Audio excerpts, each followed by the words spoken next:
Welcome to the fifth overview video about the toy physics book, Toy Physics, a Foundation for Faith, Hope, and Renewal.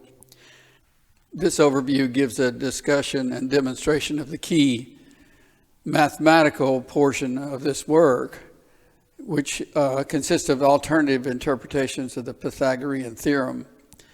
This video won't be heavy in mathematics, but it does give demonstrations of the essential mathematics, which is Pythagorean theorem looked at in a little different way. Traditionally, as you see on the screen, the Pythagorean theorem is about the distances or lengths of a triangle.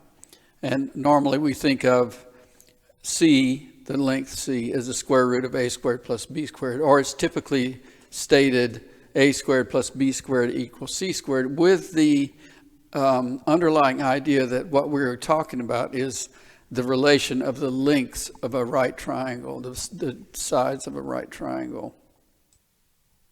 The first alternative that we will look at here treats the Pythagorean theorem as a resource allocation device. And here you see it's made into a wedge. Now, if you look over at the left, you see, first you can see the traditional triangle with those squares.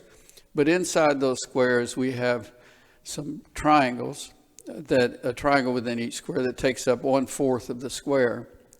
And it has the property too. You see X, Y, and Z measured off in those red dashed lines. That those also have the property X squared plus Y squared equals Z squared, except that they are shorter. Each one is a half of the original. Each measure there, X is half of the original A measure in the previous slide, and so forth. Y is half of the measure of B in the previous slide. To the right in this slide, 0, 1, 0, you see the picture of a wedge. It has that same shape as the inner triangles. It's universal because it can be any size. It has a certain width, W, and a level, L. And what is true is that the amount of material in the wedge is the squared level times the width, or the width times the level squared. You see that equation there, volume equals W times L squared. So this is actually a container of a resource. So what we will do is use this relation to allocate portions of a resource for different purposes. Here in slide 015, we show some pictures of actual wedges. In the bottom there, you see an empty wedge, and behind it, you see a thing we'll talk about a little later. It's a different kind of wedge. And above it, you see the drawing that we had last time that shows the volume of the wedge is the width times the level squared. And on the right, we see cat litter resource. I like that. I have filled a wedge, one of the wedges, actual wedges, with cat litter. And in this video, we're going to see how that is utilized to separate the cat litter into different allocations for different cats. We'll demonstrate that a little later, but first I want to introduce the second kind of wedge that's more web-like than this one. This wedge, a plain wedge, is for a fluid resource, but the next wedge will be for something different. This slide, 020, shows a different wedge. It's called the golden butterfly. It's really yellow, I know, but when I first encountered that, first made that, it just seems like such a beautiful golden butterfly to me. In the bottom, you can see that's the original survey string configuration that I made to understand this butterfly-like structure that fits right inside a wedge. It is exactly the same shape as a wedge, and it has basically the same properties that we'll see later. The difference, if you look way on the right, you'll see that this is fed from the top with strings. So whereas the first wedge is really for a fluid resource that you can pour into it like cat litter, in the webs of toy physics, an atom expands its web portion by a radial feed that comes from the top. So this structure here, the butterfly, is that kind of structure. It is a resource allocation device that is fed by a bundle. You see down at the bottom, I mentioned that first butterfly string construction with the wings open, and I made one with the wings closed, and it really just looks like a butterfly flying. Slide 025 once again illustrates our Pythagorean wedge filled with cat litter, and now we're going to watch a little video that demonstrates how that is separated into different components. Okay, here we have a demonstration. You can't see me, but you can see what we want to see here. These are two wedges called Pythagorean wedges, and I have here a little paddle that I use to smooth out material in there. And as you can see, they're containers. They contain something, or they can. And what we're going to put in there is cat litter. But for now, what I wanted to show is that these things contain basically a square of material. So I'm going to bring an illustration over of that. So we're going to put this in, you can put it in either one. It's overfilling both of them, but these two wedges are just different sizes. But if you look at this block, then we can see that if we had a tall enough wedge, it would be up to this level here. And we are going to use little sticks to measure the level. I have one here, I think, that I can pull out of this bag that will show how we're going to measure the level in the wedge. We're just going to take this is a barbecue skewer stick, and you see we can just stick it down until it reaches the bottom, and then this one we stick it down, reach the bottom, and then we can mark out the level of whatever is in here. In this case it would be right at the top there. That would be the level if we marked that. The level in this wedge, it tells one part of how much material there is in there. Of course, the other part is how thick this wedge is. And we've just selected this foam so it fits pretty well in this wedge. Now this is called a Pythagorean wedge because this actually contains a square of material. If we take this and put it like that, then you can see that's a square of material that's that distance at same level on a side. The interesting part is we're not doing math here, we're handling material. And a square of material just means it is equal distance on the four sides and the right angles on each side. So here, that's the main thing about a wedge, is that the amount of material in there is given by the level together with the thickness of the wedge. So we can write that down as a math equation as something times this distance squared. But the illustration here really is to say that this essentially at its basic concept is not about math at all. It's about material and about the amount of material that you have in this wedge. So that would be true for either one. Okay, so I'm going to stop this little demonstration and bring over one that has material in it. Okay, now you see one filled with cat litter.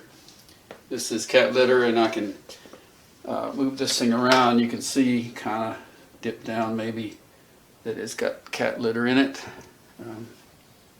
I've poured cat litter in it, and I've tried to make it, I've used that little pad that I had to try to make it level, and I put a measuring stick in there, and this is going to be rough, but I've marked it with this yellow tape so that the bottom of the tape, this is the pointed end, the bottom of the tape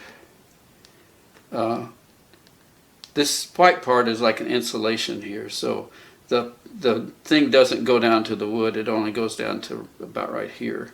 So the amount of material in here is proportional to the square of this distance, this level. And you can see I'm using that same wedge roughly that has that thickness to it.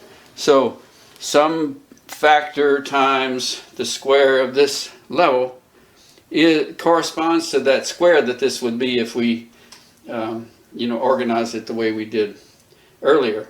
Now, so this is Pythagorean in that here we have something that is like x squared, where this is x. But we're talking about an amount of material. This is a resource, a cat litter resource, which could be used for various cats, let's say.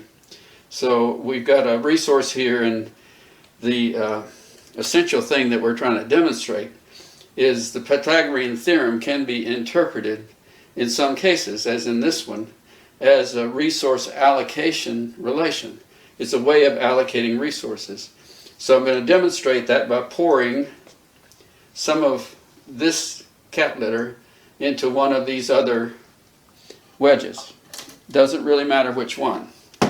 So we're going to put a portion of this cat litter in this other wedge. And I'm going to pour that offline because I don't want to spill cat litter all over the place, if you'll allow me to do that. So we'll come back with a video with that separated. In this video, we're going to demonstrate what is undoubtedly the most profound observation in this work. It's the key, a vital key to the toy physics geometry. And that is, if we look at these two wedges, I took the original one, which we had a level for. We had this pointy end is always the one that's down, and so the bottom of this, that was the level that in our first wedge. And we've poured a portion of that into this wedge. The fact that the wedge itself is smaller doesn't really matter. So the thing is that you know from this, without a doubt, that the amount of material in these two added together is the same as the original, because we poured some from the original contents here into this one to get these two allocations. And we could think of this as allocating cat litter to two different cats. This is there's a little discoloration here, so we can't see that too well, the red when it's in there, but this is red marker, marks the level of this, which we could call x. So the amount of material in here is proportional to x squared, which is this level, and the amount of material in here, this green one, we'll call that one y. And so y squared is the amount of material here, and undoubtedly x squared plus y squared is equal to the original squared, which we call z. Now, so here though, you see what we're talking about is material that we're allocating. This has nothing at this point to do with linear geometry. But if we look at those levels and look at them in terms of geometry, here's what we see. And you see that familiar Pythagorean triangle. This is a right triangle. X squared plus y squared is equal to z squared. So the amount of material in this wedge plus the amount of material in that wedge is equal to the amount of material that we started with. So in the case of toy physics, and I believe in the case of, that it will turn out to be that in the case of our actual universe, that behind distances that we see in the Pythagorean theorem, measured on the ground or measured in with tape measures or whatever, behind that is an energy story of allocation. In toy physics, the energy is primal expansion, and primal expansion has several of functions that are accomplished by that energy.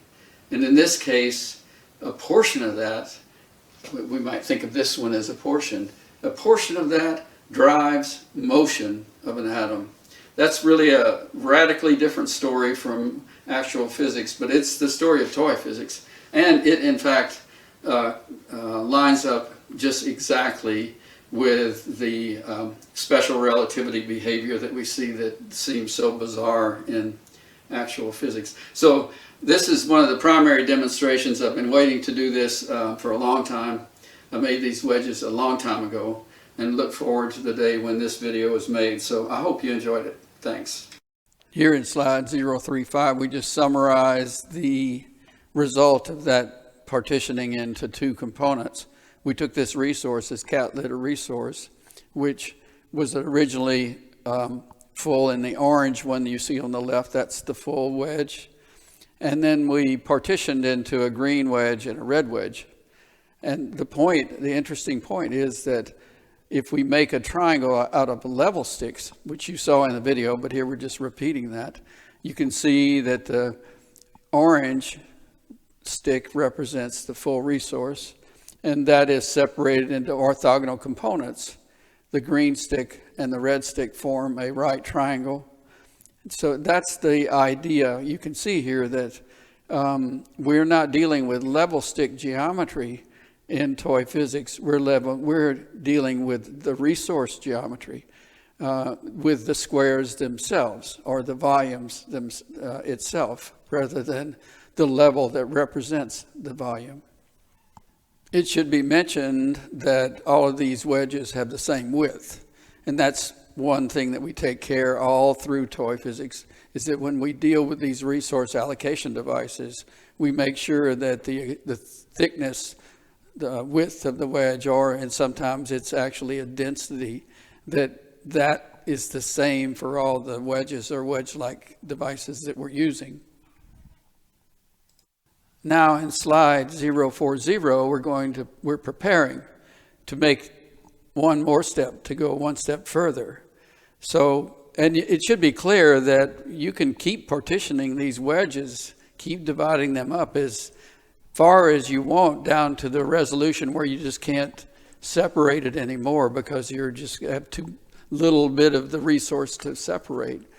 But so we're going to go one step further here and separate the green wedge into two components so that we end up with three. And you can see where we're going.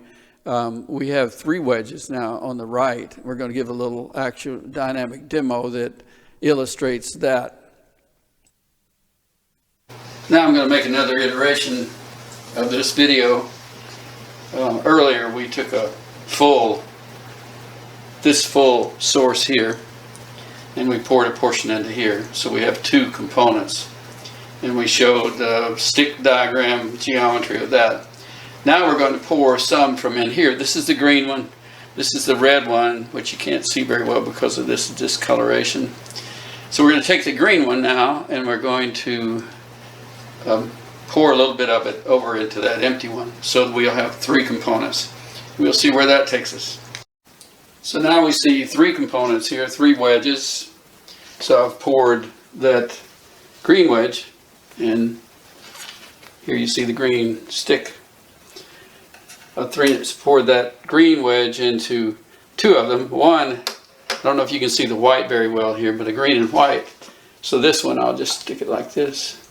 Green and white shows the level of this one. And I've got a green and black that shows the level of this shorter one. And I did that by actually sticking these sticks in there, marking them, and putting tape on them. So they replaced the green stick, because this was the green wedge that had the total of these two in it. And of course these now form a triangle, a right triangle. I'm just kind of holding it up temporarily here. Forms a right triangle to replace this green element. So I can kind of let me get this other prop. So now the triangle, earlier we had this Pythagorean triangle with the sticks, and now that green one will be placed by another right triangle.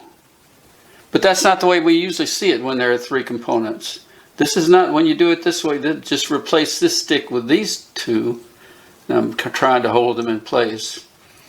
When you just replace this by these two, that gives you a diagram that's different from vector spaces. I'm going to try to depict what you would normally see with three components in a Pythagorean relation. Now we have x squared, the red, plus y squared, y1 squared plus y2 squared is equal to z. So now we have three components instead of just two. So I'm going to go away now and then try to depict what we normally see in our vector space representations. Slide 050 really gets to an important point in all of this. Now we have three components. And in terms of vector space mathematics, where we're dealing with orthogonal components, then those three would correspond to physically perpendicular sticks with the level sticks. And you see here, this is shown, we do have that. We've now separated the y, the green, into two different wedges, y1 and y2. So in terms of the resource itself, these are not physically orthogonal in the linear geometric sense. They're orthogonal in the resource sense, meaning that they're separate portions of the original resource. But in the normal vector space use of the Pythagorean theorem, we expect those three sticks to be mutually perpendicular. And so here we've illustrated that. Here we have x, y1, and y2, you can see in that picture of the sticks. And those add together, they're all mutually perpendicular, and they add together to give the length z, which is the original resource. The major observation here is that with the level sticks, we can't go any further with physical level sticks. We could take one of these partitions, let's say x, and divide it also into two. Then we would have four wedges. But we can't make four perpendicular sticks, mutually perpendicular sticks. And so that's one of the big advantages of this resource allocation viewpoint, is that you can have you can deal with four orthogonal resources with no difficulty of trying to imagine more than three mutually perpendicular directions. In slide 055, we show a space-time a vector of four components. In space-time geometry, there are four components of physical distance. And as you see there, the lower three, x, y, and z, correspond to a point in the sensory spatial dimensions, actual distance in space. Whereas the CT above, the red circled one, that represents a distance that light travels in time, t by a clock. And that's one of the bizarre aspects of the space-time story, is they speak of time as a fourth dimension, but actually it's a distance. It's a distance that light travels in a specific amount of time. Now the book goes into a lot of detail about that and all the sort of bizarre twists and turns that are associated with space-time. The point here to be made is that in the relation space mathematics of toy physics, energy is partitioned into four Pythagorean allocations. And we'll see it's a slightly different from those wedges, but the basic idea is there.